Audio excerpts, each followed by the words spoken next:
कि हमारे पेरेंट्स को लगता है अगर तुम कहीं रास्ते में खो जाओ या फिर अगर तुम कहीं तुम्हें नहीं समझ में आ रहा कि तुम्हें कहाँ जाना है, तो तुम किसी और से गाइडेंस ले लो या फिर किसी और से पूछ लो कि क्या करना है।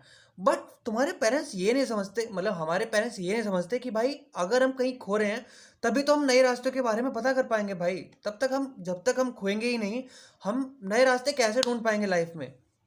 और बस यही बात हमारे पेरेंट्स नहीं समझते और पता है बाद में वो ये भी कहते हैं कि भाई हमेशा हम नहीं रहने वाले तुम्हारे साथ लाइफ में। तुम्हें भाई खुद भी कुछ ना कुछ करना पड़ेगा, खुद रास्ते ढूँढने पड़ेंगे भाई। अरे तो भाई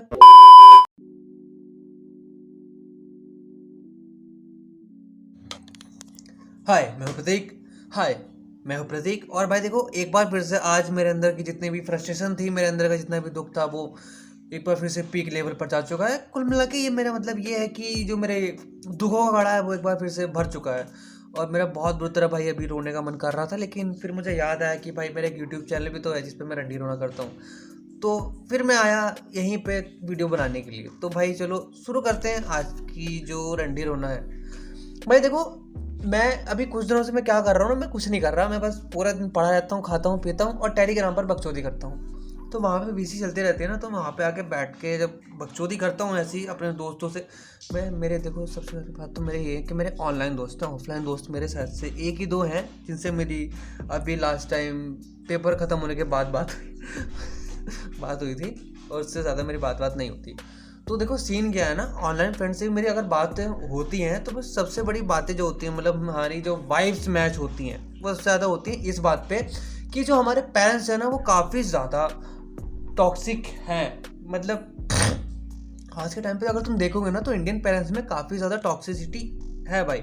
और वो मैं अमीरों की तो मैं बोलूँगा नहीं और ना ही मैं उनसे मिडिल क्लास में होगी, तो भाई हम तो है नहीं तो हमें पता नहीं। लेकिन भाई जो हम लोअर मिडिल क्लास लोग होते हैं ना भाई, उन पेरेंट्स में काफ़ी ज़्यादा टॉक्सिसिटी पाई जाती है और पाई जाती है कि वो है भाई उनके अंदर। क्योंकि भाई वो जो लोग होते हैं ना, हमारे अंदर होता है डर। किस बात है कि हम कभी भी गरीबी में गिर सकते हैं, क्योंकि हम बिलो जो मतलब गरीबी रेखा से हम थोड़े से ही ऊपर होते हैं और वो थोड़ी सी डगमगाई तो हम नीचे गिर जाएंगे। तो मतलब कुल मिला के ये है कि भाई डर है, गांड फटती है बहुत बुरी तरह। और वही सीन हमारे घर वालों के साथ होता है और हमारे घर वाले इस चीज़ से निकलने के चक्कर में भाई काफ़ी चीज़ें सेक्रीफाइस कर देते हैं और वो जब भी नहीं कर पाए तो इस बात की फ्रस्ट्रेशन, ठीक है। और दूसरी बात भाई जॉब उनकी एक तो परमानेंट नहीं है, जैसे भाई सरकारी जॉब नहीं है उनकी, प्राइवेट जॉब कर रहे हैं। दूसरी बात इसकी फ्रस्ट्रेशन और वहाँ पे जो सुपरवाइजर की बकचोदी होती है और जो इधर उधर की बकचोदी होती है उसकी फ्रस्ट्रेशन भाई। और उसके बाद भाई वो बहुत ज़्यादा मेहनत कर रहे हैं तुम्हारे लिए, तुम्हारे ऊपर, जिससे तुम एक अच्छी एजुकेशन पा सको, उसकी क्या कहते हैं फ्रस्ट्रेशन। और पांचवी फ्रस्ट्रेशन भाई कि तुम भोसड़ी के इतने ज़्यादा पढ़ाने जाने के बाद, इतने महंगे स्कूल में जाने के बाद, इतने ज़्यादा पैसे खर्च करने के बाद, पूरे साल के कम से कम 35-40 हज़ार, मतलब मम्मी पापा दोनों जॉब कर रहे हैं फिर भी तुम भाग रहे हो भाई अच्छी एजुकेशन में, उसकी फ्रस्ट्रेशन। और ये फ्रस्ट्रेशन जो होते हैं ना भाई वो सबसे बड़ी फ्रस्ट्रेशन होती है और इसकी वजह से वो हमेशा तुम्हें ब्लेम करेंगे कि सालो तुम्हारे ऊपर हमने पूरी ज़िंदगी लगा दी और तुम कुछ नहीं करके दे रहे। और ऐसे में तुम अपने पेरेंट्स को समझाओगे कि मम्मी पापा आप बहुत ज़्यादा टॉक्सिक होते जा रहे हो, प्लीज़ यार वो तुम्हारी गांड मार लेंगे भाई। मैं मजाक नहीं कर रहा, सच में मतलब तुम खुद सोच के देखो भाई, एक बंदा जो काफ़ी ज़्यादा फ्रस्ट्रेशन में है और अभी से नहीं काफ़ी सालों से भाई, तुम अपने आप को कितना भी दुखी समझो, अपने साथ तुम कितने भी मानो कि तुम्हारे साथ बहुत ज़्यादा ट्रेजेडी हुई है, लेकिन तुम्हारे पेरेंट्स भाई भी ये चीज़ बहुत सालों से फेस करते हुए आ रहे हैं और अब भी कर रहे हैं, मतलब तुमसे तो कहीं गुना ज़्यादा। तो तुम अब हिसाब लगा सकते हो कि पेरेंट्स इतने ज़्यादा टॉक्सिक क्यों हैं। क्योंकि और साथ में भाई अगर वो तुम पे कुछ करें भाई, तुम पे भाई तुम्हें सपोर्ट करें, इसके लिए तुम भी कुछ नहीं कर रहे। तुमने क्या करा है भाई अभी तक नंबरों के नाम पे? अगर मैं अपना बताऊं तो मैंने भाई कुछ नहीं करा, मैंने सिर्फ अपने ज़िंदगी में भाई मैंने जितने भी फैसले लिए हैं मैंने उन फैसलों में हागा है भाई। मतलब 10वीं क्लास में बस वही लौड़े जैसे नंबर थे और 12वीं क्लास में भी ज़्यादा कुछ खास नंबर नहीं आए मेरे, जिसकी वजह से मुझे काफ़ी ज़्यादा प्रॉब्लम फेस करनी पड़ी। देखो मेरी इंग्लिश थोड़ी ख़राब है क्योंकि वही है भाई, इसी वजह से मेरे पेरेंट्स भी मुझे पसंद नहीं करते। तो बस बात ये है कि मेरे जितने भी दोस्त हैं ना वो इस बात पे लेके काफ़ी ज़्यादा वाइब्स मैच करती हैं हमारी भाई। और दूसरी बात ये है कि मेरे कुछ और भी दोस्त हैं भाई जो टॉपर लिस्ट में आते हैं, मतलब वो अमीर कैटेगरी, मतलब मेरे हिसाब से सीन क्या है ना भाई, टॉपर तो बहुत अमीर और हमारे जैसे एवरेज लोग तो वो बिलो है, वो होते हैं क्या कहते हैं मैं तो भाई बिलो एवरेज हूँ, तो मेरे से बिलो एवरेज, और जो सबसे बेकार होते हैं चूते होते हैं बनने में वो तो गरीब। तो जो भाई वो अमीर लोग होते हैं उनका भी सीन क्या होता है ना भाई, उनके पेरेंट्स भी अपने काफ़ी ज़्यादा टॉक्सिक होते जाते हैं, क्योंकि भाई उन्हें जब पता लग जाता है ना उनका बच्चा भाई काफ़ी टॉपर आदमी है, तो भाई वो अपने बच्चों की उसके लिए अच्छी लाइफ के लिए जिससे वो आगे प्रमोट कर सके उन्हें, तो वो काफ़ी ज़्यादा भाई डेट शिफ्ट करने लगते हैं भाई अपनी जॉब में, काफ़ी ज़्यादा भाई पैसे वैसे की किल्लत मतलब पैसे वैसे कमाने के चक्कर में लग जाते हैं अपने बच्चों को अच्छी चीज़ के लिए प्रमोट करने के लिए, क्योंकि उनका बच्चा भाई वैसे टॉपर है और उसके बाद उन्हें कोटा वोटा भेज देंगे भाई, तो बस ज़िंदगी सफल हो जाएगी बच्चे की उसके बाद, क्योंकि उनको IIT मिल जाएगी ना। तो इस चक्कर में हम उनके जो पेरेंट्स होते हैं उनकी बहुत अच्छे तरीके से पेलने पे लगे होते हैं भाई। मेरे एक दोस्त है, वो टॉपर थी भाई अपने स्कूल में, उसके 95% आए थे, लेकिन अब वो रोने पे लग रही कि मेरे क्यों आए इतने ज़्यादा परसेंट, क्योंकि अगर उसके इतने नहीं आए होते ना तो उसके पेरेंट्स उसको इतना फोर्स नहीं करते कि भाई तू जल्दी पढ़, सही से पढ़, ये क्या कर रही है फालतू बकचोदी, तू पढ़ाई पे ध्यान दे। और पता है पूरा दिन में वो जितना रोती है ना भाई, वो सच में उतना शायद से ही कोई रोता होगा, शायद से कोई रोता होगा, मैं रोता हूँ भाई तुम भी रोते हो, ऐसा उसे लगता है कोई और रोता होगा। तो भाई देखो सबकी लाइफ में भाई लोड़े लगे पड़े हैं, सबकी लाइफ में लोड़े लगे पड़े हैं भाई सच में, तुम अकेले ऐसे इंसान नहीं हो भाई इसके नहीं लगे। और इसीलिए मैं वीडियो बनाता हूँ जिससे तुम वीडियो देखो तो थोड़े खुश हो जाओ कि मैं अकेला नहीं, तुम अकेले नहीं मर रहे, तुम्हारे साथ बहुत सारे ऐसे लोग हैं जो मर रहे हैं, और सबसे कमज़ोर तो भाई मैं इंसान हूँ, मुझे ऐसा लगता है, क्योंकि भाई मैं अपना रंडी रोना करने यूट्यूब पर आता हूँ भाई। पता है टॉक्सिसिटी कितने बढ़िया तरीके से फैले हुए हमारे मतलब पेरेंट्स के अंदर। तुमने भाई एक बात, टॉक्सिसिटी तो चलो हो गई, एक बात और, तुम भाई इंडियन जो मूवीज़ होती है ना उनमें भी सीन देखा होगा, तुमने एक मूवी देखी होगी बागबान, एक क्या भाई वो तो तुमने बहुत बार देखी होगी अपने पेरेंट्स के साथ बैठ के। तो भाई उस फिल्म में क्या होता है कि तुम जो अमिताभ बच्चन होता है वो अपने भाई बच्चों के ऊपर अपनी पूरी लाइफ न्यौछावर कर देता है, मतलब सेक्रीफाइस कर देता है अपने बच्चों की पढ़ाई के लिए, उनको एक अच्छी ज़िंदगी देने के लिए।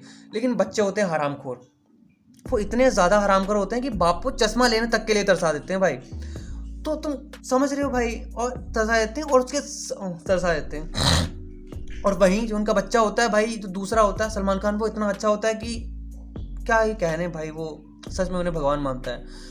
और जब तुम इस मूवी का एक दूसरा मतलब इस मूवी को ही देखोगे तुम एक दूसरे पॉइंट ऑफ व्यू से, तो तुम्हें एक और चीज़ समझ में आएगी कि भाई जो बच्चे अपने पेरेंट्स के साथ रहे, उन्होंने भाई अपने पेरेंट्स के सारे सेक्रीफाइसेस देखे, और सारे के सारे उनकी वो क्या कहते हैं उन्हें जितनी भी उन्होंने मेहनत करी वो देखी, वो इतने हराम खोर निकले कि भाई अपने घर वालों को चश्मे तक के लिए तरसा रहे हैं। लेकिन जो बंदा सलमान खान था भाई, वो हॉस्टल में रहा अपनी पूरी लाइफ, उसके बाद भी भाई पता नहीं वो घर से अलग ही रहता था, मतलब अमिताभ बच्चन के साथ नहीं रहता था, वो जब भी भाई अमिताभ बच्चन को भगवान की तरह पूजता था। अब तुम खुद इस फिल्म के हिसाब से तुम खुद सोचो कि भाई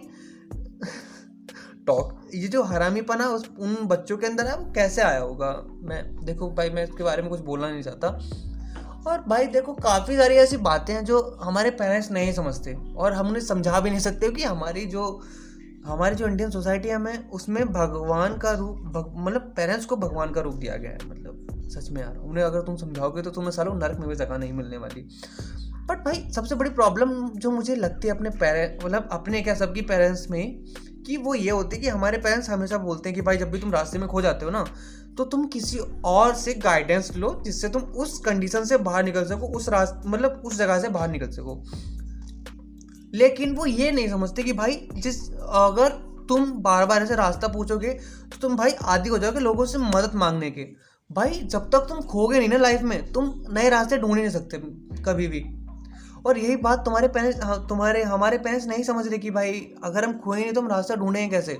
और ये बात तो बाद में ही ये बात तो वो खुद भी बोलते हैं भाई कि हमेशा हम नहीं रहने वाले तुम्हें गाइड करने के लिए, हम ही तुम्हें रास्ता नहीं दिखाएंगे, बार बार तुम्हें खुद भी कुछ करना पड़ेगा, खुद भी रास्ता ढूंढने पड़ेंगे।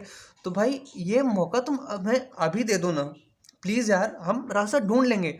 और पता है बच्चों को पता होता है उन्हें क्या करना है लाइफ में, लेकिन वो पता है इतने अच्छे होते हैं, मतलब इतने ज़्यादा अच्छे होते हैं कि वो पता है मेरे कुछ दोस्त हैं जो ऐसे बोलते हैं कि भाई पता है हमें लगता है कि हम काफ़ी कुछ कर सकते हैं लाइफ में, बट यार मैं अपने पेरेंट्स को कभी गलत साबित नहीं करना चाहता। मैं ये नहीं देखना चाहता कि भाई मेरे पेरेंट्स ऐसे बाद में सोच रहे हैं कि यार हमने अपने बच्चों के साथ गलत किया।